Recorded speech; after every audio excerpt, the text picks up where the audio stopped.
सत श्री अकाल, तुसीं जुड़े हुए हो पंजाबी रेडियो USA ਦੇ ਨਾਲ ਤੇ ਇਸ ਵੇਲੇ ਮਾਰਨਿੰਗ ਦੀਆਂ ਖਬਰਾਂ ਕਰਨ ਦੇ ਲਈ ਸਾਡੇ ਨਾਲ ਜੁੜ ਚੁੱਕੇ ਨੇ ਪੰਜਾਬ ਤੋਂ ਮਿੰਟੂ ਗੁਰਸਰੀਆ ਜੀ। ਉਹਨਾਂ ਦੇ ਵੱਲ ਜਾਵਾਂਗੇ, ਪਰ ਉਸ ਤੋਂ ਪਹਿਲਾਂ ਸਾਡੇ ਅੱਜ ਦੇ ਪ੍ਰੋਗਰਾਮ ਦੇ ਸਪਾਂਸਰ ਤੇ ਉੱਤੇ ਨਜ਼ਰ ਮਾਰਦੇ ਹਾਂ। ਖਾਲਸਾ ਇੰਸ਼ੋਰੈਂਸ ਦੇ ਨਾਲ ਤੁਸੀਂ ਸੰਪਰਕ ਕਰ ਸਕਦੇ ਹੋ। ਕਿਸੇ ਵੀ ਤਰ੍ਹਾਂ ਦੀ ਇੰਸ਼ੋਰੈਂਸ ਕਰਵਾਉਣੀ ਹੈ ਤਾਂ ਤੁਸੀਂ ਡਾਇਲ ਕਰੋ 408 272 2500। ਉਸ ਤੋਂ ਬਾਅਦ ਟਰਕੀਆਨਾ ਇਮੀਗ੍ਰੇਸ਼ਨ ਸਰਵਿਸ ਦੇ ਨਾਲ ਤੁਸੀਂ ਕਿਸੇ ਵੀ ਤਰ੍ਹਾਂ ਦਾ ਜੇਕਰ ਕੰਮ ਕਰਵਾਉਣਾ ਹੈ ਤੇ ਉਹਨਾਂ ਦੇ ਨਾਲ ਸੰਪਰਕ ਕਰ ਸਕਦੇ ਹੋ। ਲਾਅ ਫਰਮ ਹੈ ਜੇ ਟਰਕੀਆਨਾ, ਉਹਨਾਂ ਦਾ ਸੰਪਰਕ ਨੰਬਰ ਹੈਗਾ ਜੀ 415 909 0503। ਇਸੇ ਤਰ੍ਹਾਂ ਤੁਸੀਂ ਸਾਡੇ ਅਗਲੇ ਸਪਾਂਸਰ ਨੇ ਕ੍ਰਿਸ਼ਨ ਧਨੋਟਾ ਜੀ, ਤੇ ਉਹਨਾਂ ਤੋਂ ਬਾਅਦ ਬਲਜਿੰਦਰ ਸਿੰਘ ਨਿੱਜਰ ਜੀ ਸਾਡੇ ਇਹ ਸਪਾਂਸਰ ਨੇ।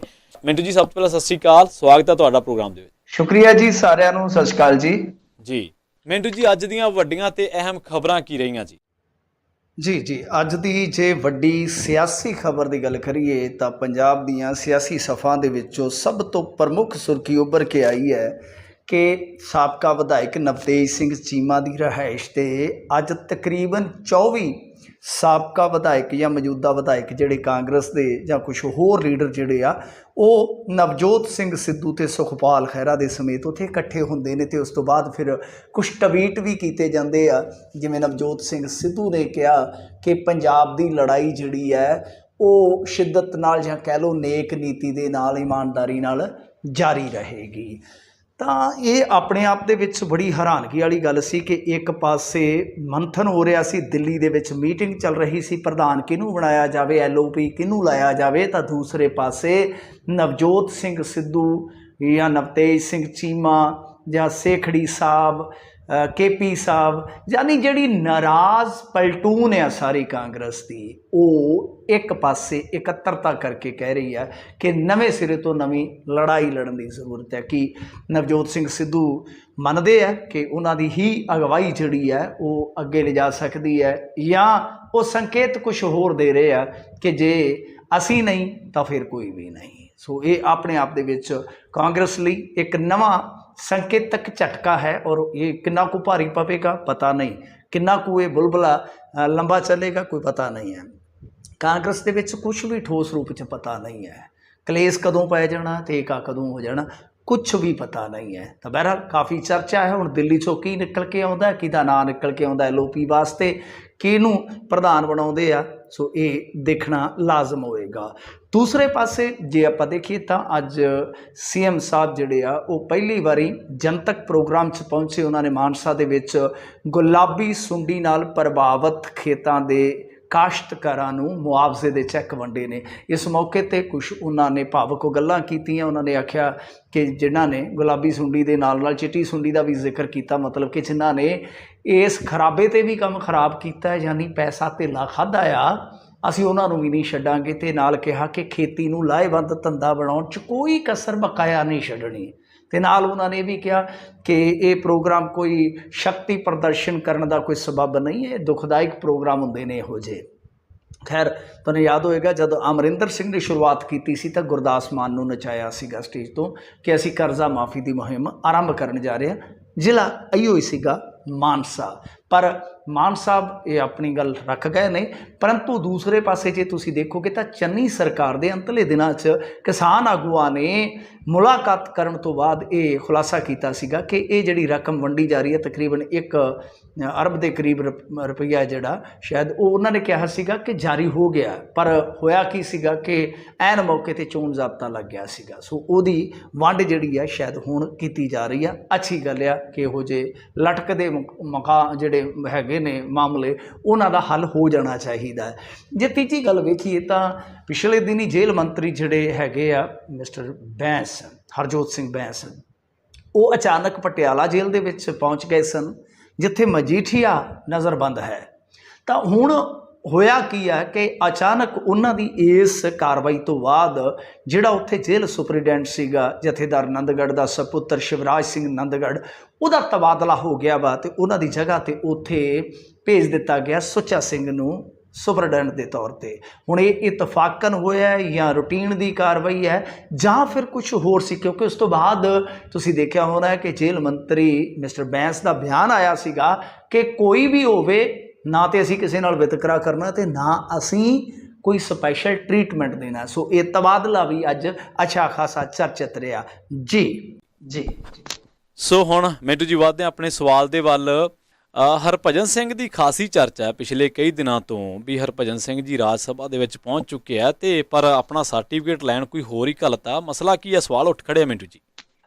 ਦੇਖੋ, ਇਹ ਹਰਭਜਨ ਸਿੰਘ ਜਦੋਂ ਬੋਲਿੰਗ ਕਰਦਾ ਹੁੰਦਾ ਸੀਗਾ ਨਾ ਤਾਂ ਉਹ ਤੋਂ ਪਹਿਲਾਂ ਹੁੰਦਾ ਸੀ ਸਕਲੇਨ ਮੁਸ਼ਤਾਕ, ਪਾਕਿਸਤਾਨ ਦਾ। ਸਕਲੇਨ ਮੁਸ਼ਤਾਕ ਨੇ ਕਾਰਡ ਕੱਢੀ ਸੀ ਦੂਸਰਾ ਸੁੱਟਣ ਦੀ ਜੀ, ਤਾਂ ਉਸ ਤੋਂ ਬਾਅਦ ਹਰਭਜਨ ਸਿੰਘ ਨੇ ਵੀ ਦੂਸਰਾ ਸੁੱਟਣਾ ਸਟਾਰਟ ਕਰ ਦਿੱਤਾ। ਰਾਜਨੀਤੀ 'ਚ ਸਾਰੀਆਂ ਪਾਰਟੀਆਂ ਨੂੰ ਦੂਸਰਾ ਹੀ ਸੁੱਟ ਗਿਆ। ਸਿੱਧੂ ਸਾਹਿਬ ਗਏ, ਫੋਟੋ ਉਹਦੇ ਨਾਲ ਵੀ ਕਰਾ ਲਈ, ਭਾਰਤੀ ਜਨਤਾ ਪਾਰਟੀ ਵਾਲਿਆਂ ਦੇ ਨਾਲ ਮੰਚ ਵੀ ਸਾਂਝੇ ਕਰ ਲਏ ਤੇ ਗੁਲਾਬ ਜਾਮਨ ਵੀ ਛਕ ਲਿਆ ਤੇ ਫੇਰ ਚੁੱਪ ਕਰਕੇ ਜਦੋਂ ਵੇਖਿਆ ਕਿ ਆਮ ਆਦਮੀ ਪਾਰਟੀ ਦਾ ਸੂਰਜ ਇਧਰੋਂ ਚੜ੍ਹ ਖਲੋਤਾ ਵਾ ਤੇ ਚੁੱਪ ਕਰਕੇ ਸਾਰਿਆਂ ਨੂੰ ਦੂਸਰਾ ਸੁੱਟ ਕੇ ਤੇ ਉਧਰ ਨੂੰ ਭੁੱਲ।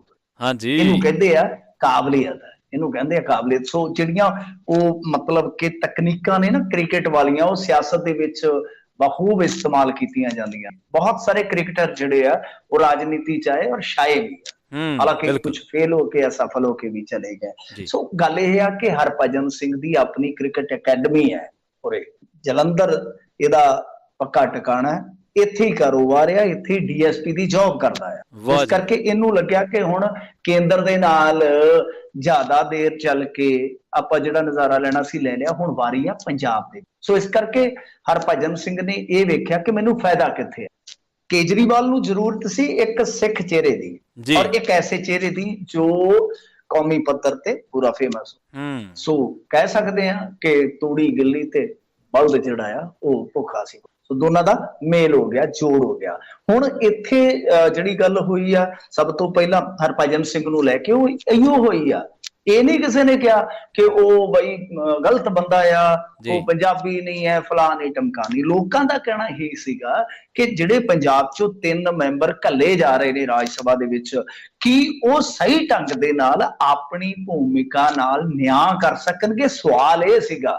ਪਰ ਹਰਭਜਨ ਸਿੰਘ ਨੇ ਤੇ ਪਹਿਲੇ ਦਿਨ ਹੀ ਨਿਰਾਸ਼ ਕੀਤਾ। ਹਾਲਾਂਕਿ ਉਹ ਸਵਾਲ ਦਾ ਜਵਾਬ ਸਮੇਂ ਦੇ ਗਰਭ ਅੰਦਰ ਆ ਕਿ ਇਹਨਾਂ ਨੇ ਜਾ ਕੇ ਉੱਥੇ ਕੀ ਕਰਨਾ ਵਾ। ਪਰੰਤੂ ਸਭ ਤੋਂ ਵੱਡੀ ਗੱਲ ਇਹ ਆ ਕਿ ਜਦੋਂ ਸ਼ੁਰੂਆਤ ਹੀ ਤੁਹਾਡੀ ਇਹੋ ਜਿਹੀ ਹੋਏਗੀ ਤਾਂ ਫਿਰ ਮਾਯੂਸੀ ਹੋਣੀ ਸੁਭਾਵਿਕ ਹੈ ਨਾ। ਫਿਰ ਤੁਹਾਡੇ ਤੇ ਜਿਹੜੇ ਸੰਸੇ ਸਵਾਲ ਖੜੇ ਹੋ ਰਹੇ ਆ ਉਹ ਫਿਰ ਜਾਇਜ਼ ਠਹਿਰਾਉਣੇ ਕਿਤੇ ਕਿਤੇ ਆਪਣੇ ਆਪ ਹੀ ਜਾਇਜ਼ ਹੋ ਜਾਂਦੇ। ਹੁਣ ਗੱਲ ਦੇਖੋ ਨਾ ਕਿ ਇਹਨੇ ਆਪਣਾ ਸਰਟੀਫਿਕੇਟ ਹਾਸਲ ਕਰਨ ਵਾਸਤੇ, ਹੁਣ ਜਿਹੜਾ ਜੇਤੂ ਹੁੰਦਾ ਹੈ ਉਹਨੂੰ ਇੱਕ ਸਰਟੀਫਿਕੇਟ ਦਿੱਤਾ ਜਾਂਦਾ ਨਾ, ਜਿਵੇਂ ਆਪਣੇ ਪਿੰਡ ਦੇ ਵਿੱਚ ਸਰਪੰਚ ਚੁਣਿਆ ਜਾਂਦਾ ਹੈ। ਸਰਪੰਚ ਤਾਂ ਹੀ ਮੰਨਿਆ ਜਾਊ ਵੀਡੀਓ ਦਫ਼ਤਰ 'ਚ ਜਾ ਕੇ ਕਹੇ ਕਿ ਮੈਂ ਸਰਪੰਚ, ਉਹਨਾਂ ਕਹਿਣਾ ਚੱਲ ਬਾਹਰ ਚੱਲੋ, ਪਹਿਲਾਂ ਦਿਖਾ ਕਿਹਨੇ ਚੁਣਿਆ ਤੈਨੂੰ। ਜੀ ਬਿਲਕੁਲ। ਸੋ ਗੱਲ ਇਹ ਆ ਕਿ ਉਹ ਜਿਹੜਾ ਜਿੱਤ ਦਾ ਸਰਟੀਫਿਕੇਟ ਹੁੰਦਾ ਹੈ, ਜਦ ਇਹ ਲੈਣ ਗਿਆ, ਇਹਦੀ ਵਾਰੀ ਆਈ ਤਾਂ ਇਹਦੀ ਥਾਂ ਤੇ ਬੰਦਾ ਹੀ ਕੋਈ ਹੋਰ ਸੀ ਔਰ ਉਹ ਸੀਗਾ ਗੁਲਜ਼ਾਰਿੰਦਰ ਚਹਿਲ, ਜਿਹਨੂੰ ਕੈਸ਼ੀਅਰ ਨਿਯੁਕਤ ਕੀਤਾ ਹੋਇਆ ਸੀਗਾ ਕਿਸੇ ਸਮੇਂ ਨਵਜੋਤ ਸਿੰਘ ਸਿੱਧੂ ਨੇ। ਹਾਂਜੀ, ਨੇੜਤਾ ਕਾਫੀ ਰਹੀ ਹੈ ਪਹਿਲਾਂ। ਪਾਸੇ ਪਲਟ ਰਹੇ। ਹਾਂਜੀ ਦੇਖੋ ਇਹ ਕਿੱਦਾਂ ਪਾਸੇ ਪਲਟ ਰਹੇ ਆ ਕਿ ਉਹ ਚਹਿਲ ਸਾਹਿਬ ਜਿਹੜੇ ਕਿ ਇੱਕ ਸਾਬਕਾ ਪੁਲਿਸ ਅਧਿਕਾਰੀ ਦੇ ਬੇਟੇ ਆ, ਫਿਲਮਾਂ ਦੇ ਵਿੱਚ ਕੰਮ ਕਰ ਚੁੱਕੇ ਨੇ, ਤਾਂ ਉਹ ਸਰਟੀਫਿਕੇਟ ਲੈਣ ਜਾਂਦੇ। ਉੱਥੇ ਵੈਸੇ ਘੂਰੀ ਵੱਟੀ ਆ ਚੋਣ ਕਮਿਸ਼ਨ ਦੇ ਜਿਹੜੇ ਅਧਿਕਾਰੀ ਸੀਗੇ। ਇਹ ਗਲਤ ਪ੍ਰਥਾ ਬਈ, ਕਿਉਂਕਿ ਦੇਖੋ ਪਾਠਕ ਸਾਹਿਬ ਉਹ ਵੀ ਬਾਹਰੋਂ ਨੇ, ਫਿਰ ਇਸ ਤੋਂ ਇਲਾਵਾ ਚੱਡਾ ਜੀ ਉਹ ਵੀ ਬਾਹਰੋਂ ਨੇ, ਉਹਨਾਂ ਨੇ ਆ ਕੇ ਆਪ ਆਪਣਾ ਸਰਟੀਫਿਕੇਟ ਹਾਸਲ ਕੀਤਾ। ਹਾਲਾਂਕਿ ਹਰਭਜਨ ਸਿੰਘ ਦੀ ਕੀ ਮਜਬੂਰੀ ਰਹੀ ਹੈ ਉਹਦੇ ਬਾਰੇ ਹਾਲੇ ਤੱਕ ਕੋਈ ਵੀ ਖਬਰ ਨਹੀਂ ਆਈ ਕਿ ਕਾਹਤੋਂ ਨਹੀਂ ਆਏ। ਕੋਈ ਬਿਮਾਰ ਸ਼ਮਾਰ ਸਨ, ਕੋਈ ਘਰ ਦੇ ਵਿੱਚ ਕੰਮ ਸੀਗਾ। ਪਰ ਦੇਖੋ ਤੁਸੀਂ ਰਾਜ ਸਭਾ 'ਚ ਜਾ ਰਹੇ ਹੋ, ਇਸ ਤੋਂ ਵੱਡਾ ਜ਼ਰੂਰੀ ਕੰਮ ਕੀ ਹੋਏਗਾ ਜੀ। ਔਰ ਇਸ ਹਿਸਾਬ ਨਾਲ ਤੇ ਫਿਰ ਤੁਸੀਂ ਉੱਥੇ ਰਾਜ ਸਭਾ ਦੇ ਵਿੱਚ ਵੀ ਇਹੀ ਕਹਿ ਦਿਆ ਕਰੋਗੇ ਅੱਜ ਜੀ ਮੈਂ ਕਮੈਂਟਰੀ ਕਰ, ਅੱਜ ਮੈਂ ਨਾ ਜੀ ਟੌਪ ਸਪਿਨ ਸਿਖਾਉਣੀ ਜਾ ਕੇ ਅਕੈਡਮੀ ਬੜਾ ਕੰਮ ਆ। ਤਾਂ ਗੱਲ ਇਹ ਆ ਕਿ ਇਹ ਜਿਹੜਾ ਆਗਾਜ਼ ਹੋਇਆ ਇਹਦੇ ਤੇ ਬਹੁਤ ਸਾਰੇ ਸਵਾਲ ਨੇ, ਬਹੁਤ ਸਾਰੇ ਕਿੰਤੂ ਨੇ ਕਿ ਭਾਈ ਆਪਣਾ ਸਰਟੀਫਿਕੇਟ ਲੈਣ ਵਾਸਤੇ ਜਿਹੜਾ ਬੰਦਾ ਇੱਕ ਬੰਦੇ ਦੀ ਵਿਵਸਥਾ ਕਰਦਾ ਪਿਆ, ਪ੍ਰਬੰਧ ਕਰਦਾ ਪਿਆ, ਹੋ ਸਕਦਾ ਰਾਜ ਸਭਾ ਵਾਸਤੇ ਵੀ ਜਿਵੇਂ ਸੰਨੀ ਦਿਓਲ ਨੇ ਵੀ ਇੱਕ ਲਾਤਾ ਸੀਗਾ ਨਵਾਂ ਹੀ ਉਹਦਾ ਸਾਥੀ, ਇਹਦਾ ਜੀ ਆਪਣਾ ਇੱਥੇ ਕੰਮ ਕਰ ਸਕੂਗਾ। ਤੇ ਇਹ ਨਾ ਕਿਤੇ ਕਹਿ ਦੇ ਕਿ ਰਾਜ ਸਭਾ ਦੇ ਵਿੱਚ ਉਹ ਜਿਹੜੀ ਕੋਈ ਹਾਜ਼ਰੀ ਸ਼ਾਜ਼ਰੀ ਲਾਉਣੀ ਹੈ ਮੈਨੂੰ ਖੁੱਲ ਦੇ ਦਿਓ, ਮੈਂ ਤੇ ਇਧਰ ਬੱਚੇ ਤਿਆਰ ਕਰਨ ਡਿਆ ਅਕੈਡਮੀ 'ਚ ਕਿ ਰਾਜ ਸਭਾ 'ਚ ਮੇਰੀ ਥਾਂ ਤੇ ਡੰਮੀ ਆ ਬੈਠ ਜਾਇਆ ਕਰੇਗਾ ਬੰਦਾ ਜੀ। ਅੱਛਾ ਮਿੰਟੂ ਜੀ, ਕਹਿ ਸਕਦੇ ਆ ਵੀ ਜਿਹੜਾ ਗਰਾਊਂਡ ਦੀ ਪਿੱਚ ਤੇ ਬੋਲਿੰਗ ਕਰਨੀ ਤਾਂ ਬੜੀ ਸੌਖੀ ਆ, ਪਰ ਸਿਆਸੀ ਪਿੱਚ ਤੇ ਉਸੇ ਤਰ੍ਹਾਂ ਦਾ ਖਿਡਾਰੀ ਬਣਨਾ ਥੋੜਾ ਜਿਹਾ ਔਖਾ ਕੰਮ। ਹਾਂਜੀ ਔਖਾ ਹੈ, ਪਰ ਇਹਨਾਂ ਲਈ ਅਸੰਭਵ ਨਹੀਂ ਬਣ ਜਾਂਦੇ। ਮਿੰਟੂ ਜੀ, ਪੈਨਸ਼ਨ ਵਾਲੇ ਮੁੱਦੇ ਦਾ ਬੜਾ ਰੌਲਾ ਪੈ ਰਿਹਾ। ਕਾਨੂੰਨੀ ਮਾਹਰ ਜਿਹੜੇ ਆ ਉਹ ਆਪਣੀ ਰਾਏ ਰੱਖ ਰਹੇ ਆ ਵੱਖੋ ਵੱਖਰੀ। ਉਹਦੇ ਤੇ ਗੱਲ ਕਰ ਲੈਂਦੇ ਆਪਾਂ। ਮਸਲਾ ਬੜਾ ਅਹਿਮ ਹੈ, ਸੰਜੀਦਾ ਵੀ ਹੈ ਥੋੜਾ ਜਿਹਾ, ਤੇ ਥੋੜਾ ਜਿਹਾ ਹੁਣ ਇਸ ਵੇਲੇ ਸੁਰਖੀਆਂ ਦੇ ਵਿੱਚ ਵੀ ਹੈ। ਪਰ ਲੋਕਲ ਰੈਂਕ ਘਪਲੇ ਜਿਹੜੇ ਆ ਉਹਨਾਂ ਦੀ ਵੀ ਸ਼ਾਮਤ ਦੀ ਤਿਆਰੀ ਆ। ਦੇਖੋ, ਲੋਕਲ ਰੈਂਕ ਇੱਕ ਆਪਣੇ ਆਪ ਦੇ ਵਿੱਚ ਜਿੱਦਾਂ ਕਹਿ ਲਓ ਕਿ ਬੇਈਮਾਨੀ ਬਣ ਗਈ ਪੁਲਿਸ ਮਹਿਕਮੇ ਦੇ ਵਿੱਚ।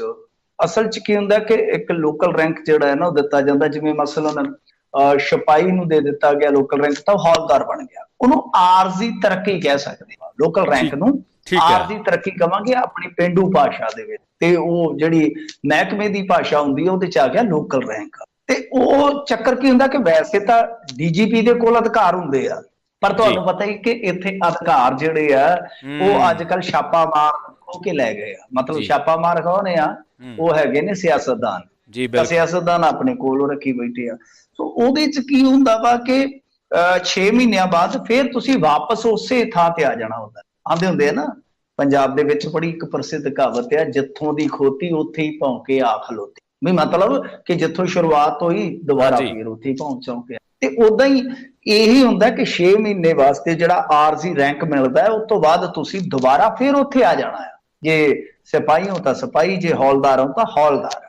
ਤਾਂ ਹੋਇਆ ਕੀ ਕਿ ਪੰਜਾਬ ਦੇ ਵਿੱਚ ਇਹੋ ਜਿਹੇ ਕੰਮਾਂ 'ਚ ਪ੍ਰਵੀਨ ਜੀ ਇੰਨੀ ਮੱਚਦੀ ਆ।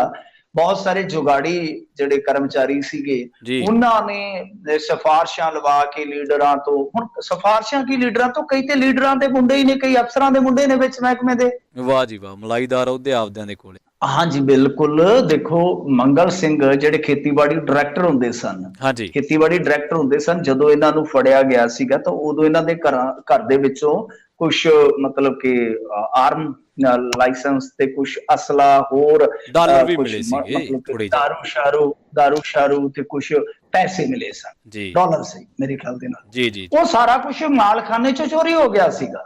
ਵਾਹ, ਮਾਲਖਾਨੇ ਚੋਂ ਚੋਰੀ ਹੋ ਗਿਆ ਜੀ। ਤੇ ਜਦ ਇਨਵੈਸਟੀਗੇਟ ਕੀਤਾ ਮਾਮਲੇ ਦਾ ਤਾਂ ਉਹ ਮਾਮਲਾ ਜਿਹੜਾ ਕੁਝ ਇਸ ਤਰ੍ਹਾਂ ਦਾ ਨਿਕਲਿਆ ਕਿ ਐਸਐਚਓ ਤੇ ਇੱਕ ਹੋਰ ਮੁੰਡਾ ਸੀਗਾ, ਉਹਦਾ ਜ਼ਿਕਰ ਆਇਆ ਕਿ ਇਹਨਾਂ ਨੇ ਸਾਰਾ ਕਾਂਡ ਕਰ ਦਿੱਤਾ। ਔਰ ਉਹ ਜਿਹੜਾ ਪੁਲਸੀਆ ਸੀਗਾ, ਮੁੰਡਾ ਪੁਲਸੀਆ ਸੀ, ਉਹ ਇੱਕ ਲੀਡਰ ਦਾ, ਅਕਾਲੀ ਲੀਡਰ ਦਾ ਮੁੰਡਾ ਸੀ। ਅੱਛਾ, ਵਾਹ ਜੀ ਵਾਹ। ਕਈ ਮਿਸਾਲਾਂ ਤੁਹਾਨੂੰ ਦੇ ਸਕਦਾ ਆ ਕਿ ਆ ਜਿਹੜੀ ਪਿਛਲੀ ਐਸਆਈਟੀ ਦਾ ਮੁਖੀ ਬਣਾਇਆ ਸੀ, ਹੁਣ ਤਾਂ ਐਸਆਈਟੀ ਬਦਲ ਗਈ। ਹਾਂਜੀ, ਐਸਆਈਟੀ ਦਾ ਜਿਹੜਾ ਮੁਖੀ ਬਣਾਇਆ ਸੀ ਬਲਰਾਜ ਸਿੰਘ, ਇਹਦੇ ਮੁੰਡੇ ਨੂੰ ਵੀ ਇਸੇ ਤਰ੍ਹਾਂ ਰੈਂਕ ਦਿੱਤਾ ਗਿਆ।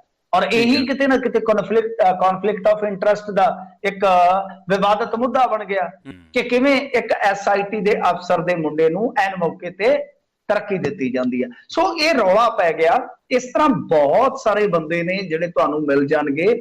ਤਕਰੀਬਨ ਕਹਿੰਦੇ ਆ ਕਿ 10 ਸਾਲਾਂ 'ਚ 18,000 ਪੁਲਿਸ ਵਾਲਿਆਂ ਨੂੰ ਇਸ ਤਰ੍ਹਾਂ ਤਰੱਕੀ ਦਿੱਤੀ ਗਈ, ਜਿਹਨੂੰ ਆਪਾਂ ਜੁਗਾੜੂ ਤਰੱਕੀ ਕਹਿ ਸਕਦੇ ਹਾਂ। ਠੀਕ ਹੈ। ਤਾਂ ਹੁਣ ਕਿਉਂਕਿ ਦਿਨ ਬਦਲ ਜਾਂਦੇ ਆ, ਤੁਹਾਨੂੰ ਪਤਾ, ਹੁਣ ਸਮਾਂ ਬਦਲ ਗਿਆ, ਸਰਕਾਰ ਹੁਣ ਦੂਸਰੀ ਆ ਗਈ ਆ। ਤਾਂ ਉਹਦੇ ਵਿੱਚ ਇਹ ਆ ਕਿ ਜਿਨ੍ਹਾਂ ਨੇ ਇਹ ਸਾਰੇ ਆਰਜੀ ਰੈਂਕ ਲਏ ਸੀਗੇ, ਔਰ ਇਹ ਰੈਂਕ ਪ੍ਰਵੀਨ ਜੀ ਉਹ ਕਈ ਸਾਲਾਂ ਤੋਂ ਭੋਗ ਰਹੇ ਆ। ਠੀਕ ਹੈ। ਮੈਂ ਜਿਵੇਂ ਤੁਹਾਨੂੰ ਦੱਸਿਆ ਕਿ 6 ਮਹੀਨਿਆਂ ਵਾਸਤੇ ਹੁੰਦਾ ਆਰਜੀ ਰੈਂਕ, ਪਰ ਉੱਥੇ ਤਾਂ ਕਈ ਸਾਲ ਹੋ ਗਏ ਆ ਕਿ ਉਹ ਜਿਉਂਦੇ ਤੇ ਉਹ ਬੈਠੇ, ਕਿਉਂਕਿ ਸਿਫਾਰਸ਼ਾਂ ਵੱਡੀਆਂ ਨੇ। ਹਾਲਾਂਕਿ ਇਕਬਾਲਪ੍ਰੀਤ ਸਿੰਘ ਸਹੋਤਾ ਹੋਰਾਂ ਨੇ ਡੀਜੀਪੀ ਰਹਿੰਦੇ ਆ ਯਤਨ ਕੀਤਾ ਸੀਗਾ, ਪਰ ਉਦੋਂ ਰੌਲਾ ਪਾ ਲਿਆ। ਮੈਂ ਜਿਵੇਂ ਤੁਹਾਨੂੰ ਕਿਹਾ ਕਿ ਇਹਨਾਂ ਦੇ ਆਪਣੇ ਬੰਦੇ ਹੁੰਦੇ ਆ, ਫਿਰ ਉਹ ਮਾਮਲਾ ਜਿਹੜਾ ਸੀ ਦਬ ਗਿਆ ਸੀ। ਨਵੀਂ ਸਰਕਾਰ ਦੇ ਵਿੱਚ ਕਹਿੰਦੇ ਆ ਕਿ ਜਿਵੇਂ ਕਹਿੰਦੇ ਨੇ ਇਸ਼ਕ ਦੀ ਨਵੀਂ ਬਹਾਰ, ਪੰਜਾਬ ਦੀ ਨਵੀਂ ਸਰਕਾਰ।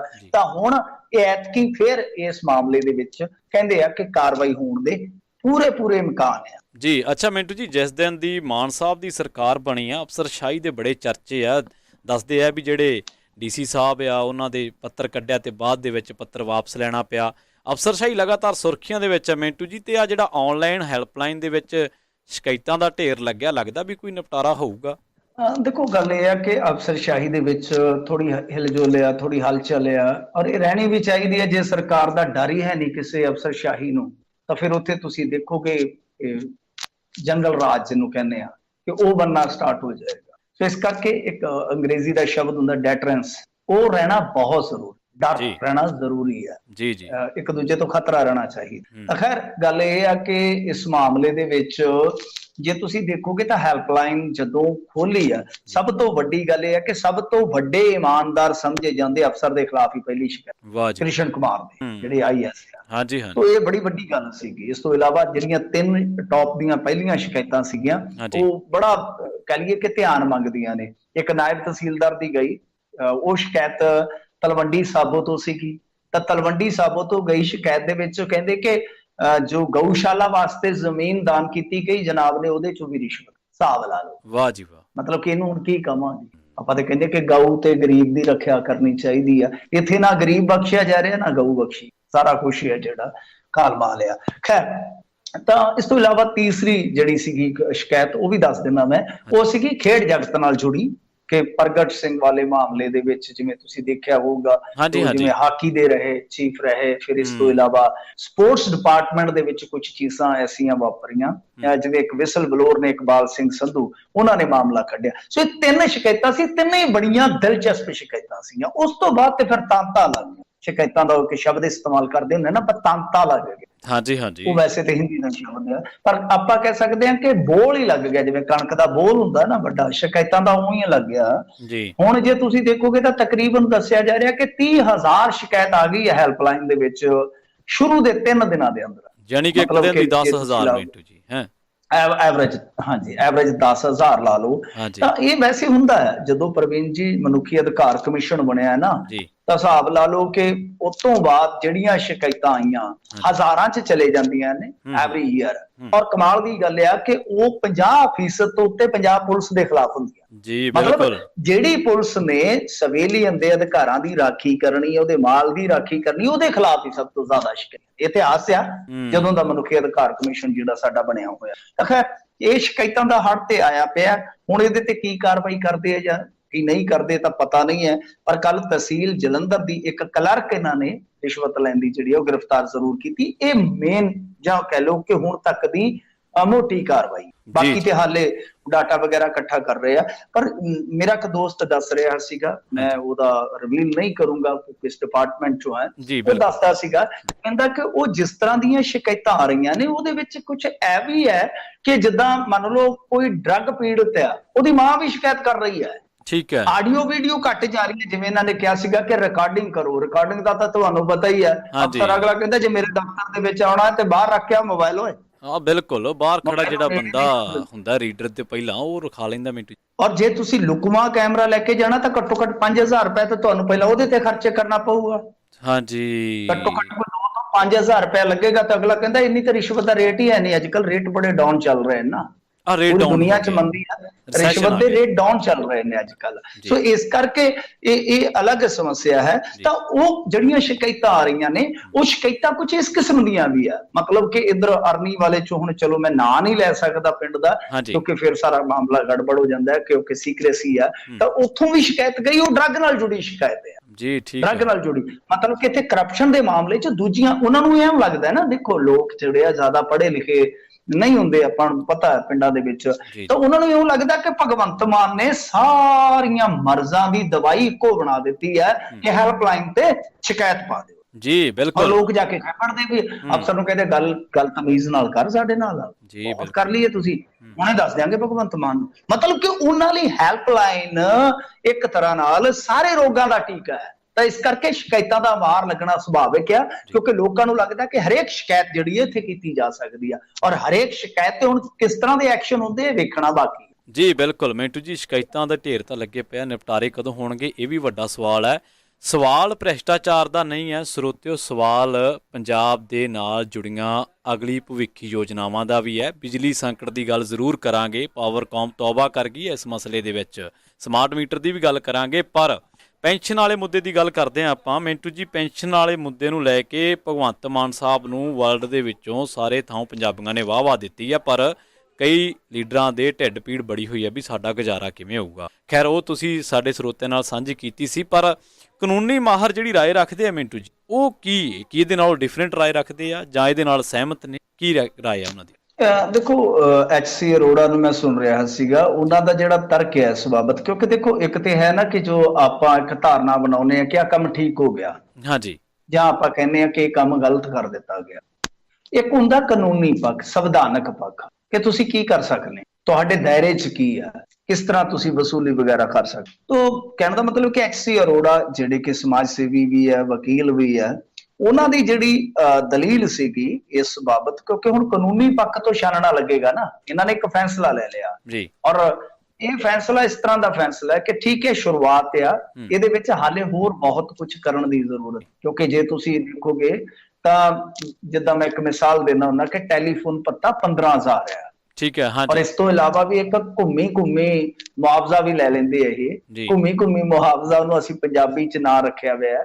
ਉਹਦੇ ਚ ਕੀ ਹੈ ਕਿ ਜਾ ਕੇ ਕਿਸੇ ਵੀ ਵਿਧਾਇਕ ਨੇ ਉਹਨਾਂ ਦੇ ਟੇਬਲ ਤੇ ਇੱਕ ਅਰਜ਼ੀ ਰੱਖਣੀ ਹੈ ਕਿ ਮੈਂ ਪਰਿਵਾਰ ਦੇ ਨਾਲ ਘੁੰਮੀ ਕਰਕੇ ਆਇਆ, ਕਿਸੇ ਨੇ ਕੋਈ ਟਰੈਵਲ ਟਿਕਟ ਨਹੀਂ ਦੇਖਣੀ, ਕਿਸੇ ਨੇ ਕੋਈ ਹੋਟਲ ਦਾ ਕਮਰੇ ਦਾ ਕੋਈ ਰਸੀਦ ਬੁੱਕ ਕੁਛ ਨਹੀਂ ਦੇਖਣਾ, ਚੱਕ ਕੇ ਤੇ 1 ਲੱਖ ਤੋਂ 3 ਲੱਖ ਤੱਕ ਮੁਆਵਜ਼ਾ ਵੀ ਲਿਆ ਜਾਂਦਾ। ਸੋ ਇਸ ਕਰਕੇ ਬਹੁਤ ਸਾਰੇ ਰਿਫਾਰਮਸ ਹਾਲੇ ਹੋਰ ਵੀ ਕਰਨੇ ਬਕਾਇਆ ਨੇ, ਪਰ ਇੱਥੇ ਮਸਲਾ ਜੇ ਸੰਵਿਧਾਨਕ ਪੱਖ ਤੋਂ ਦੇਖੀਏ ਤਾਂ ਇੱਕ ਤਰ੍ਹਾਂ ਨਾਲ ਕਹਿ ਲਓ ਕਿ ਵੱਖੋ ਵੱਖਰੀ ਰਾਏ ਆ ਰਹੀ, ਕੰਟਰਾਡਿਕਸ਼ਨ ਜਿੱਦਾਂ ਕਹਿ ਲਈਏ ਆਪਾਂ ਰਾਏ ਦੇ ਵਿੱਚ ਆ।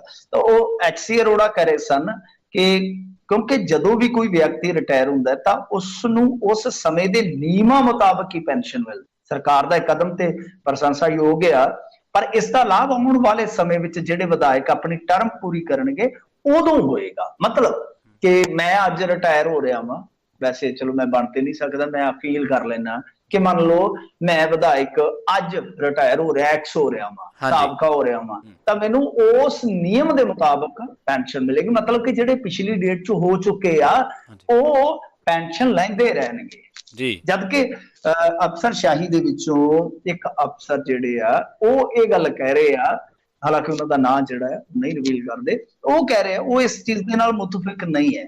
ਉਹ ਇਹ ਕਹਿ ਰਹੇ ਆ ਕਿ ਦੇਖੋ ਸਰਕਾਰ ਕਾਨੂੰਨ ਬਣਾ ਕੇ ਅਜਿਹਾ ਕਰ ਸਕਦੀ ਹੈ, ਹਾਲਾਂਕਿ ਪਹਿਲਾਂ ਦਿੱਤੀਆਂ ਗਈਆਂ ਪੈਨਸ਼ਨਾਂ ਨੂੰ ਵਸੂਲ ਨਹੀਂ ਕੀਤਾ ਜਾ ਸਕਦਾ, ਬਟ ਸਰਕਾਰ ਕਰ ਸਕਦੀ ਹੈ। ਮਤਲਬ ਕਿ ਜਿੱਦਾਂ ਇੱਕ ਸ਼ਬਦ ਆਪਾਂ ਇਸਤੇਮਾਲ ਕਰਦੇ ਹਾਂ ਰੈਟਰੋਸਪੈਕਟਿਵਲੀ ਤਰੀਕੇ ਦੇ ਨਾਲ, ਕਿ ਪਿਛਲੀ ਡੇਟ ਤੋਂ ਇਹ ਸਾਰਾ ਕੁਝ ਕੀਤਾ ਜਾ ਸਕਦਾ। ਸੋ ਦੋ ਵੱਖ-ਵੱਖ ਰਾਏ ਆ, ਕਿਉਂਕਿ ਆਪਾਂ ਸੰਵਿਧਾਨ ਦੇ ਮਾਹਰ ਨਹੀਂ ਆ, ਆਪਾਂ ਕਾਨੂੰਨ ਦੇ ਜਾਣਕਾਰ ਨਹੀਂ ਆ। ਹਾਲ ਦੀ ਘੜੀ ਇਹ ਦੋ ਰਾਏ ਜਿਹੜੀਆਂ ਆ ਰਹੀਆਂ ਨੇ, ਕਹਿ ਲਓ ਕਿ ਪਰਸਪਰ ਵਿਰੋਧੀ ਰਾਏ ਨੇ, ਇਹਨਾਂ ਦੋਨਾਂ ਦਾ ਹੀ ਸਤਿਕਾਰ ਕਰਦੇ ਹੋਏ ਇੰਤਜ਼ਾਰ ਕਰਦੇ ਆ ਕਿ ਜਦੋਂ ਇਹ ਅਸੈਂਬਲੀ ਦੇ ਵਿੱਚ ਨਵਾਂ ਐਕਟ ਲੈ ਕੇ ਆਉਣਗੇ ਇਸ ਬਾਬਤ, ਇਸ ਸੰਬੰਧੀ, ਫਿਰ ਪਤਾ ਲੱਗੇਗਾ ਕਿ ਇਹ ਰੈਟਰੋਸਪੈਕਟਿਵਲੀ ਤਰੀਕੇ ਦੇ ਨਾਲ ਚੱਲਦੇ ਆ, ਪਿਛਲੀ ਡੇਟ ਤੋਂ ਚੱਲਦੇ ਆ ਜਾਂ ਹੁਣ ਅੱਗੇ ਤੋਂ ਚੱਲਦੇ। ਜੀ ਮਿੰਟੂ ਜੀ, ਪੋਲੀਟੀਕਲ ਰਿਫਾਰਮਸ ਦੇ ਹਿਸਾਬ ਨਾਲ ਤਾਂ ਜੇ ਅੱਜ ਤੋਂ ਵੀ ਚੱਲ ਪੈਣ ਤਾਂ ਵੀ ਲੋਕਾਂ ਨੂੰ ਥੋੜੀ ਬਹੁਤ ਰਾਹਤ ਤਾਂ ਜ਼ਰੂਰ ਆਊਗੀ, ਕਿੱਥੇ 5-5 6-6 ਪੈਨਸ਼ਨਾਂ, ਕਿੱਥੇ 1 ਪੈਨਸ਼ਨ। ਖੈਰ ਮਿੰਟੂ ਜੀ, ਸਮੇਂ-ਸਮੇਂ ਤੇ ਪੰਜਾਬੀ ਰੇਡੀਓ USA ਤੇ ਆਪਾਂ ਗੱਲਬਾਤ ਕਰਦੇ ਰਹਿੰਦੇ ਹਾਂ ਪੰਜਾਬ ਦੇ ਅਹਿਮ ਮਸਲਿਆਂ ਨੂੰ ਲੈ ਕੇ, ਭਵਿੱਖ ਨੂੰ ਵੀ ਲੈ ਕੇ ਆਪਾਂ ਚਿੰਤਤ ਰਹਿੰਦੇ ਹਾਂ। ਮਈ-ਜੂਨ ਦੇ ਮਹੀਨੇ ਨੇੜੇ ਨੇ ਮਿੰਟੂ ਜੀ, ਬਿਜਲੀ ਸੰਕਟ ਦੀ ਜੇਕਰ ਗੱਲ ਕਰੀਏ ਤਾਂ ਪਾਵਰਕੌਮ ਤੌਬਾ ਕਰ ਗਈ ਆ, ਹੁਣ ਟੇਕ ਕਿੱਥੇ? ਦੇਖੋ ਪਾਵਰਕੌਮ ਦਾ ਪਾਵਰਲੈਸ ਹੋ ਜਾਣਾ ਅਕਸਰ ਆਪਾਂ ਸੁਣਦੇ ਹੀ ਆ ਕਿ ਜਦੋਂ ਇਹ ਮਹੀਨੇ ਆਉਂਦੇ ਆ, ਪੀਕ ਵਾਲੇ ਮਹੀਨੇ ਆਉਂਦੇ ਆ, ਜਿੱਦਾਂ ਮਈ, ਜੂਨ, ਜੁਲਾਈ ਔਰ ਕੁਛ ਹੱਦ ਤੱਕ ਅਗਸਤ, ਕਿਉਂਕਿ ਮਾਨਸੂਨ ਉਦੋਂ ਫਿਰ ਥੋੜਾ ਵਰਸਣਾ ਸ਼ੁਰੂ ਹੋ ਜਾਂਦਾ, ਰਾਹਤ ਮਿਲ ਜਾਂਦੀ ਹੈ। ਵੈਸੇ ਚੰਗਾ ਮਾਨਸੂਨ ਲੱਗ ਜਾਵੇ ਤਾਂ ਜੁਲਾਈ ਦੇ ਵਿੱਚ ਵੀ ਰਾਹਤ ਮਿਲ ਜਾਂਦੀ ਹੈ, ਪਰ ਮਈ ਤੇ ਜੂਨ ਇਹ ਤਾਂ ਕਹਿਰ ਦੇ ਮਹੀਨੇ ਹੁੰਦੇ ਆ। ਵੈਸੇ ਬੰਦੇ ਵਾਸਤੇ ਵੀ ਤੁਹਾਨੂੰ ਪਤਾ ਹੀ ਹੈ, ਚਲੋ ਸਾਊ ਗਰਮੀ ਹੈ, ਵੈਸੇ ਤੁਸੀਂ ਅੱਛੇ ਰਹੇ ਹੋ ਥੋੜਾ, ਚਲੋ ਉਸ ਗਰਮੀ ਤੋਂ ਨਿਜਾਤ ਮਿਲੇਗੀ। ਪਰ ਜੇ ਇੱਧਰ ਤੁਸੀਂ ਦੇਖੋਗੇ ਤਾਂ ਜਿਵੇਂ ਗਰਮੀ ਵੱਧਦੀ ਆ ਉਹਦੇ ਚ ਦੋ ਸਮੱਸਿਆਵਾਂ ਆਉਂਦੀਆਂ। ਇੱਕ ਤਾਂ ਸਾਡੀ ਘਰੇਲੂ ਖਪਤ ਜਿਹੜੀ ਆ ਉਹ ਵੱਧ ਜਾਂਦੀ ਆ ਇਲੈਕਟ੍ਰਿਸਿਟੀ ਦੀ, ਸੈਕੰਡ ਕਿ ਖੇਤਾਂ ਦੇ ਵਿੱਚ ਸਾਡੀਆਂ ਮੋਟਰਾਂ ਜਿਹੜੀਆਂ ਚੱਲ ਪੈਂਦੀਆਂ ਨੇ, ਬੋਰ ਚੱਲ ਪੈਂਦੇ, ਤੇ ਫਿਰ ਉਹਦੇ ਨਾਲ ਸਾਡੀ ਜਿਹੜੀ ਮੰਗ ਆ ਉਹ ਜਿਵੇਂ ਐਵਰੇਜ ਹੁਣ ਵੇਖ ਲਓ ਕਿ ਏਸੀ ਤਾਂ ਹੁਣ ਵੀ ਚੱਲ ਰਹੇ ਆ ਨਾ ਇਹਨਾਂ ਦਿਨਾਂ ਦੇ ਵਿੱਚ, ਐਤਕੀ ਜਿਹੜੀ ਗਰਮੀ ਬੜੀ ਅਗੇਤੀ ਪੈ ਗਈ ਬਿਲਕੁਲ, ਏਸੀ ਪਹਿਲਾਂ ਹੀ ਚੱਲ ਪਏ।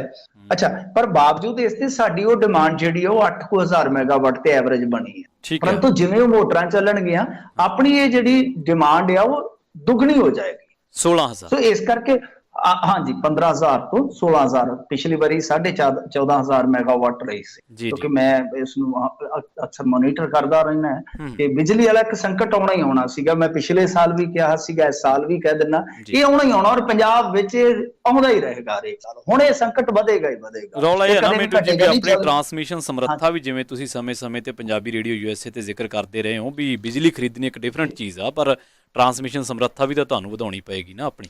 ਹਾਂਜੀ, ਉਹ ਬਿਲਕੁਲ ਸਾਡੇ ਕੋਲ ਸੀਮਤ ਹੈ, 7,000 ਮੈਗਾਵਾਟ ਹੀ ਅਸੀਂ ਲਿਆ ਸਕਦੇ, ਤਾਂ ਪੈਦਾਵਾਰ ਸਾਡੀ ਜਿਹੜੀ ਹੈ ਉਹ ਕਈ ਵਾਰ 4000 ਮੈਗਾਵਾਟ ਰਹਿ ਜਾਂਦੀ, ਕਈ ਵਾਰ ਘੱਟ ਕੇ 3000 ਰਹਿ ਜਾਂਦੀ ਹੈ, ਤਾਂ ਉਸ ਖੱਪੇ ਨੂੰ ਪੂਰਨਾ ਬਹੁਤ ਔਖਾ ਹੁੰਦਾ। ਸੈਕੰਡ ਚੀਜ਼ ਇਹ ਆ ਕਿ ਕੋਲੇ ਦਾ ਰੇਟ ਜਿਹੜਾ ਹੈ ਜੀ ਅਮੂਮਨ $60 ਰਹਿੰਦਾ ਸੀ, $70 ਰਹਿੰਦਾ ਸੀਗਾ, ਉਹ ਪਹੁੰਚ ਗਿਆ ਵਾ $400 ਤੇ। ਤਾਂ ਉਹ ਵੀ ਇੱਕ ਵਿਪਤਾ ਬਣ ਗਈ। ਔਰ ਐਕਸਚੇਂਜ ਰੇਟ ਦੇ ਵਿੱਚ ਜਿਵੇਂ ਤੁਸੀਂ ਕਹਿ ਰਹੇ ਹੋ ਬਿਜਲੀ ਖਰੀਦਣ ਵਾਲਾ, ਉਹ ਐਕਸਚੇਂਜ ਰੇਟ ਜਿਹੜਾ ਹੈ ਉਹ ਇਸ ਵੇਲੇ ਸਭ ਤੋਂ ਉੱਤੇ ਰੇਟ ਚਲੇ ਗਿਆ 18 ਰੁਪਏ। ਹੁਣ 18 ਰੁਪਏ ਪਰ ਯੂਨਿਟ ਖਰੀਦ ਰਹੇ ਹੋ, ਤੇ ਇੱਥੇ ਤੇ ਮਨਪ੍ਰੀਤ ਸਿੰਘ ਬਾਦਲ ਨੂੰ ਲਿਆਉਣਾ ਚਾਹੀਦਾ ਉਹਦੇ ਫਾਰਮ ਹਾਊਸ ਚੋਂ ਬਾਹਰ ਕੱਢ ਕੇ ਕਿ ਬਾਈ ਤੂੰ ਤੇ ਕਹਿੰਦਾ ਸੀ ਬਠਿੰਡੇ ਵਾਲਾ ਮਹਿੰਗਾ ਬੜਾ ਪੈਂਦਾ ਹੈ, ਅਸੀਂ ਤਾਂ ਬੰਦ ਕੀਤਾ, ਇਹ 12 ਰੁਪਏ ਪਰ ਯੂਨਿਟ ਪੈਂਦਾ, ਹੁਣ ਤੁਹਾਨੂੰ 18 ਖਰੀਦਣੀ ਪੈ ਰਹੀ ਹੈ ਐਕਸਚੇਂਜ ਰੇਟ ਤੇ। ਇਸ ਕਰਕੇ ਤੌਬਾ ਕਰ ਗਿਆ ਇਹਨਾਂ ਨੇ, ਜਿਹੜੇ ਸਟਾਕ ਰੱਖੇ ਸਨ ਮਾੜੇ ਮੋਟੇ ਕੋਲੇ ਵਾਲੇ, ਇਹਨਾਂ ਨੇ ਆਖਿਆ ਕਿ ਇਹ ਬਾਲੋ ਪਹਿਲਾਂ ਔਰ ਇਸ ਸੰਕਟ ਚੋਂ ਨਿਕਲੋ। ਹਾਲ ਦੀ ਘੜੀ ਜਿੰਨੇ ਵੀ ਸਾਡੇ ਤਾਪ ਘਰਾਂ ਦੇ ਯੂਨਿਟ ਸਨ ਸਾਰੇ ਹੀ ਬਾਲ ਦਿੱਤੇ ਗਏ, ਸਾਰੇ ਹੀ ਮਚਾ ਦਿੱਤੇ ਗਏ ਨੇ ਕਿ ਜਲਦੀ ਤੋਂ ਜਲਦੀ ਪਹਿਲਾਂ ਉਧਰੋਂ ਐਕਸਚੇਂਜ ਰੇਟ ਵਾਲੇ ਪਾਸਿਓਂ ਫੇਟ ਤੋਂ ਬਚੋ। ਜੀ ਜੀ ਜੀ ਜੀ ਜੀ ਮਿੰਟੂ ਜੀ, ਬਿਲਕੁਲ ਬਿਜਲੀ ਸੰਕਟ ਤੋਂ ਲੈ ਕੇ ਸਾਨੂੰ ਸਾਰਿਆਂ ਨੂੰ ਚਿੰਤਤ ਹੋਣਾ ਪੈਣਾ। ਮਸਲਾ ਪੰਜਾਬ ਦਾ, ਪੰਜਾਬੀਆਂ ਦਾ, ਤੇ ਮਹੀਨੇ ਅੱਗੇ ਬਹੁਤ ਕਹਿਰ ਵਾਲੇ ਆਉਣ ਵਾਲੇ ਆ। ਜਾਂਦੇ ਜਾਂਦੇ ਮਿੰਟੂ ਜੀ ਸਮਾਰਟ ਮੀਟਰ ਦੀ ਗੱਲ ਕਰਦੇ ਚੱਲ ਗਏ ਵੀ ਹੁਣ ਕੇਂਦਰ ਨੇ ਤਾਂ ਦੇਤਾ ਅਲਟੀਮੇਟਮ, ਤੇ ਜਥੇਬੰਦੀਆਂ ਵੀ ਲਾਮਬੰਦ ਹੋਣ ਲੱਗ ਪਈਆਂ। ਸਮਾਰਟ ਮੀਟਰ ਫਿਰ ਮਿੰਟੂ ਜੀ ਲਾਉਣ ਦੀ ਤਿਆਰੀ ਹੋ ਗਈ ਹੈ ਪੂਰੀ? ਹਾਂਜੀ ਦੇਖੋ, ਸਮਾਰਟ ਮੀਟਰ ਦੀ ਸਮਾਰਟ ਖੇਡ ਜਿਹੜੀ ਆ ਉਹ ਕਾਫੀ ਲੰਬੇ ਸਮੇਂ ਤੋਂ ਸੁਣਦੇ ਆ ਰਹੇ ਸਨ ਕਿ ਚੱਲੂਗੀ ਜੀ, ਕਿਉਂਕਿ ਉਹਦੇ ਵਿੱਚ ਜਿਹੜੇ ਇਲੈਕਟ੍ਰਿਸਿਟੀ ਸਮਾਰਟ ਮੀਟਰ ਬਣਾਉਣ ਵਾਲੇ ਉਹ ਵੀ ਤਾਂ ਕਾਰਪੋਰੇਟ ਘਰਾਣੇ ਹੀ ਆ, ਉਹ ਵੀ ਆ ਗਏ। ਔਰ ਕਮਾਲ ਦੀ ਗੱਲ ਆ ਕਿ ਉਹ ਕੋਲੇ ਦੇ ਸੈਕਟਰ ਦੇ ਵੀ ਖਿਡਾਰੀ ਆ, ਉਹਨਾਂ ਕੋਲ ਪੋਰਟ ਵੀ ਆਪਣੇ ਆ, ਉਹਨਾਂ ਦੇ ਕੋਲ ਰੇਲ ਗੱਡੀਆਂ ਵੀ ਆਪਣੀਆਂ, ਔਰ ਸਭ ਤੋਂ ਵੱਡੀ ਕਮਾਲ ਦੀ ਗੱਲ ਆ ਕਿ ਉਹਨਾਂ ਕੋਲ ਆਪਣੇ ਤਾਪ ਘਰ ਵੀ। ਅੱਛਾ, ਇਹ ਇਤਫਾਕਨ ਹੋ ਗਿਆ ਮਿੰਟੂ ਜੀ ਜਾਂ ਸਾਰਾ ਪਹਿਲਾਂ ਹੀ ਸੈੱਟ ਕੀਤਾ ਹੁੰਦਾ ਕੰਮ? ਇਹ ਦੇਖੋ ਗੱਲ ਇਹ ਆ ਕਿ ਤੁਹਾਨੂੰ ਮੈਂ ਇੱਕ ਛੋਟੀ ਜਿਹੀ ਮਿਸਾਲ ਦਿੰਦਾ ਵਾਂ ਜੀ ਕਿ ਅਸੀਂ ਕਿਸੇ ਸਮੇਂ ਰਸੋਈ ਗੈਸ ਗੋਡਾਊਨਾਂ ਦੇ ਅੱਗੋਂ ਜਾ ਕੇ ਲੈ ਕੇ ਆਉਂਦੇ ਹੁੰਦੇ ਸਾਂ ਲਾਈਨਾਂ 'ਚ ਲੱਗ ਕੇ। ਬਿਲਕੁਲ ਯਾਦ ਫਿਰ ਜਿਹੜੇ ਡਿਸਟਰੀਬਿਊਟਰ ਆ ਉਹਨਾਂ ਨੇ ਘਰ ਘਰ ਪਹੁੰਚਾਉਣਾ ਸ਼ੁਰੂ ਕਰ ਦਿੱਤਾ, ਤੇ ਗੌਤਮ ਅਡਾਨੀ ਨੇ ਅੱਜ ਤੋਂ 8-10 ਸਾਲ ਪਹਿਲਾਂ ਘਰ ਘਰ ਦੇ ਵਿੱਚ ਪਾਈਪ ਦੇ ਨਾਲ ਗੈਸ ਪਹੁੰਚਾਉਣ ਦੀ ਯੋਜਨਾ ਸ਼ੁਰੂ ਕਰ ਦਿੱਤੀ। ਇਹਨੂੰ ਕਹਿੰਦੇ ਆ ਬਿਜ਼ਨਸ ਮਾਈਂਡ।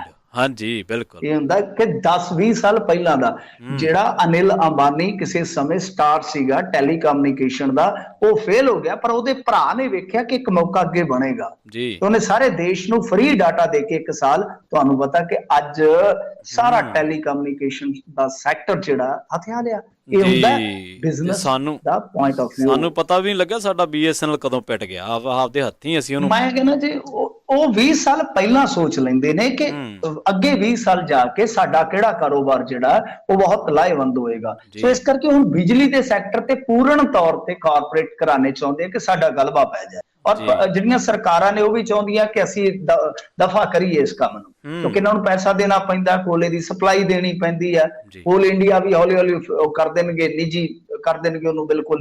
ਤੇ ਇਸ ਕਰਕੇ ਮੇਰਾ ਮੰਨਣਾ ਇਹੋ ਆ ਕਿ ਸਮਾਰਟ ਮੀਟਰਾਂ ਦੀ ਇਸ ਖੇਡ ਦੇ ਵਿੱਚ, ਕਿਉਂਕਿ ਦੇਖੋ ਜੇ ਤੁਸੀਂ ਬਿਜਲੀ ਨੂੰ ਦੇਖੋਗੇ 3 ਤਰੀਕਿਆਂ ਦੀ ਹੁੰਦੀ ਹੈ, ਜਨਰੇਸ਼ਨ, ਟਰਾਂਸਮਿਸ਼ਨ ਐਂਡ ਡਿਸਟ੍ਰੀਬਿਊਸ਼ਨ। ਜੀ ਜੀ ਜੀ, ਇਹਦੇ ਵਿੱਚ ਜਨਰੇਸ਼ਨ ਚੋਂ ਪਹਿਲਾਂ ਹੀ ਆ ਚੁੱਕੇ ਆ, ਤੇ ਹੁਣ ਉਹਨਾਂ ਨੇ ਟਰਾਂਸਮਿਸ਼ਨ ਤੇ ਜਾਂ ਕਹ ਲਈਏ ਡਿਸਟ੍ਰੀਬਿਊਸ਼ਨ ਇਹਨਾਂ ਚ ਆਉਣਾ ਹੈ ਜੀ। ਸੋ ਇਹਦੇ ਵਾਸਤੇ ਸਭ ਤੋਂ ਜ਼ਰੂਰੀ ਹੈ ਕਿ ਪਹਿਲਾਂ ਸਮਾਰਟ ਮੀਟਰ ਇਸ ਤਰ੍ਹਾਂ ਦੇ ਹੋਣਗੇ ਕਿ ਕਾਰਡ ਪਾਓ, ਰੀਚਾਰਜ ਕਰਾਓ ਤੇ ਬਿਜਲੀ ਉਹ ਤੁਹਾਨੂੰ ਭੇਜ ਦੇਣਗੇ। ਜੇ ਉਸ ਮੀਟਰ ਦੇ ਨਾਲ ਮਾੜੀ ਜਿਹੀ ਵੀ ਛੇੜਛਾੜ ਹੋ ਗਈ, ਕਿਉਂਕਿ ਜਿਵੇਂ ਟਾਵਰਾਂ ਤੇ ਸਿਗਨਲ ਜਾਂਦੇ ਨੇ ਉਦਾਂ ਹੀ ਸਿਗਨਲ ਜਾਣਗੇ, ਨਾਲ ਦੀ ਨਾਲ ਤੁਹਾਡਾ ਮੀਟਰ ਦਾ ਪਤਾ ਲੱਗ ਜੂ, ਆ ਕੇ ਤੇ ਫਲਾਈਂਗ ਮਾਰ ਕੇ ਤੇ ਫੜ ਲੈਣਗੇ, ਫਲਾਈਂਗ ਕੈਂਚੀ ਮਾਰਨਗੇ ਫਿਰ। ਸੋ ਇਸ ਕਰਕੇ ਇਹ ਰੱਟਾ ਆ, ਇਹ ਡਰ ਵੀ ਆ। ਵੈਸੇ ਤਾਂ ਚਲੋ ਬਿਜਲੀ ਸਪਲਾਈ ਜਿਹੜੀ ਆ ਉਹ ਅੱਛੀ ਹੋਏਗੀ, ਪਰ ਬਿਜਲੀ ਸਪਲਾਈ ਨੂੰ ਮਾਨੇਗਾ ਕੌਣ? ਜਿਹਦੇ ਕੋਲ ਪ੍ਰੀਪੇਡ ਸੇਵਾ ਜੋਗੇ ਪੈਸੇ ਹੋਣਗੇ। ਹਾਂਜੀ, ਫਰਜ਼ ਕਰੋ ਅਸੀਂ ਬਿੱਲ 2 ਮਹੀਨਿਆਂ ਬਾਅਦ ਭਰਨੇ ਆ, ਕਈ ਵਾਰ ਸਾਡੇ ਕੋਲ ਉੱਚ ਨੀਚ ਹੋ ਜਾਂਦੀ ਹੈ, ਘਰ ਦੇ ਵਿੱਚ ਨਹੀਂ ਹੁੰਦਾ, ਤੇ ਅਸੀਂ ਪੈਸੇ ਫੜ ਕੇ 2 ਮਹੀਨਿਆਂ ਬਾਅਦ ਉਹ ਬਿੱਲ ਉਤਾਰ ਦਿੰਨੇ ਕਿਸੇ ਤੋਂ, ਗਾਂ 2 ਮਹੀਨੇ ਫਿਰ ਕੰਮ ਟਲ ਜਾਂਦਾ ਹੈ। ਉੱਥੇ ਕੀ ਹੈ ਕਿ ਉੱਥੇ ਤੇ ਤੁਹਾਨੂੰ 2 ਦਿਨ ਦਾ 4 ਦਿਨ ਦਾ, ਜਿਵੇਂ ਤੁਹਾਡੇ ਮੋਬਾਈਲ 'ਚ ਰੀਚਾਰਜ ਖਤਮ ਹੋਇਆ ਤੇ ਬਸ ਛੁੱਸਿਆ, ਫਿਰ ਦੀਵਾ ਵਾਲੋ ਮੁਹੱਬਤਾਂ ਦਾ, ਫਿਰ ਹੋਰ ਕੀ ਹੈ। ਸੋ ਇਸ ਕਰਕੇ ਸਮਾਰਟ ਮੀਟਰਾਂ ਦੀ ਵਿਰੋਧਤਾ ਹੋ ਰਹੀ ਹੈ, ਮੁਖਾਲਫਤ ਹੋ ਰਹੀ ਹੈ, ਔਰ ਉਹਦਾ ਕਾਰਨ ਇਹੀ ਹੈ ਕਿ ਕਾਰਪੋਰੇਟ ਘਰਾਣੇ ਆਣਗੇ, ਪਹਿਲਾਂ ਤਾਂ ਸਸਤੀ ਬਿਜਲੀ ਦੇਣਗੇ, ਸਪਲਾਈ ਵਧੀਆ ਦੇਣਗੇ, ਉਸ ਤੋਂ ਬਾਅਦ ਜਦ ਉਹਨਾਂ ਦੀ ਮੋਨੋਪੋਲੀ ਹੋ ਜਾਏਗੀ ਮਹਿੰਗੇ ਭਾਵਾਂ ਤੇ ਉਹ ਲੈ ਜਾਣਗੇ, ਔਰ ਇਹਦੇ ਨਾਲ ਕਿਸਾਨੀ ਤੋਂ ਲੈ ਕੇ ਜਿਹੜੀ ਹੋਰ ਵੱਖ-ਵੱਖ ਤਰੀਕਿਆਂ ਦੀ ਸਬਸਿਡੀ ਹੁੰਦੀ ਉਹ ਖਤਮ ਹੋ ਜਾਏਗੀ। ਜੀ ਜੀ ਬਿਲਕੁਲ, ਯਾਨੀ ਕਿ ਕਾਰਪੋਰੇਟ ਮਾਡਲ ਮਿੰਟੂ ਜੀ ਉਹੀ ਸੇਮ ਕਿ ਪਹਿਲਾਂ ਜਨਤਕ ਅਦਾਰਿਆਂ ਨੂੰ ਥੋੜਾ ਜਿਹਾ ਸਾਈਡਲਾਈਨ ਕਰਕੇ ਖਤਮ ਕਰ ਲਓ ਤੇ ਲੋਕਾਂ ਨੂੰ ਆਪਦੀ ਚਾਰਟ ਤੇ ਲਾ ਲਓ, ਤੇ ਉਸ ਤੋਂ ਬਾਅਦ ਜੋ ਜੀ ਕਰਦਾ ਉਸ ਤਰ੍ਹਾਂ ਦਾ ਬਿਜ਼ਨਸ ਕਰ ਲਓ। ਤਾਂ ਮਿੰਟੂ ਜੀ, ਹਮੇਸ਼ਾ ਤੁਸੀਂ ਜਦੋਂ ਵੀ ਪਾਲਿਸੀਜ਼ ਦੀ ਗੱਲ ਕਰਦੇ ਹੋ ਤਾਂ ਹਮੇਸ਼ਾ ਵਿਦ ਫੈਕਟ ਐਂਡ ਫਿਗਰਸ ਔਰ ਰੈਫਰੈਂਸਸ ਦੇ ਹਵਾਲੇ ਦੇ ਨਾਲ ਗੱਲ ਕਰਕੇ ਸਾਡੇ ਸਰੋਤਿਆਂ ਨੂੰ ਬੜੀਆਂ ਅਹਿਮ ਜਾਣਕਾਰੀਆਂ ਦਿੰਦੇ ਹੋ। ਤੁਹਾਡਾ ਬਹੁਤ ਬਹੁਤ ਧੰਨਵਾਦ ਸ਼ੁਕਰੀਆ ਜੀ, ਸਾਰਿਆਂ ਨੂੰ ਸਤਿ ਸ਼੍ਰੀ ਅਕਾਲ ਜੀ। ਸੋ ਸਰੋਤਿਓ, ਇਹ ਸਨ ਆਪਣੇ ਨਾਲ ਪੰਜਾਬ ਤੋਂ ਮਿੰਟੂ ਗੁਰਸਰੀਗਾ ਜੀ, ਜਿਨ੍ਹਾਂ ਦੇ ਨਾਲ ਆਪਾਂ ਹਰਭਜਨ ਸਿੰਘ ਤੋਂ ਲੈ ਕੇ ਤੇ ਅਖੀਰ ਤੇ ਸਮਾਰਟ ਮੀਟਰ ਤੱਕ ਦੀ ਚਰਚਾ ਕੀਤੀ ਹੈ। ਪੰਜਾਬੀ ਰੇਡੀਓ USA ਨੂੰ ਆਪਣਾ ਪਿਆਰ ਇਸ ਤਰ੍ਹਾਂ ਦਿੰਦੇ ਰਹੋ। ਸਾਡੇ ਹੋਰ ਵੀ ਪ੍ਰੋਗਰਾਮ ਤੁਹਾਡੇ ਨਾਲ ਲਗਾਤਾਰ ਸਾਂਝ ਪਾਈ ਰੱਖਣਗੇ। ਤੁਹਾਡਾ ਬਹੁਤ ਬਹੁਤ ਧੰਨਵਾਦ। ਸਤਿ ਸ਼੍ਰੀ ਅਕਾਲ।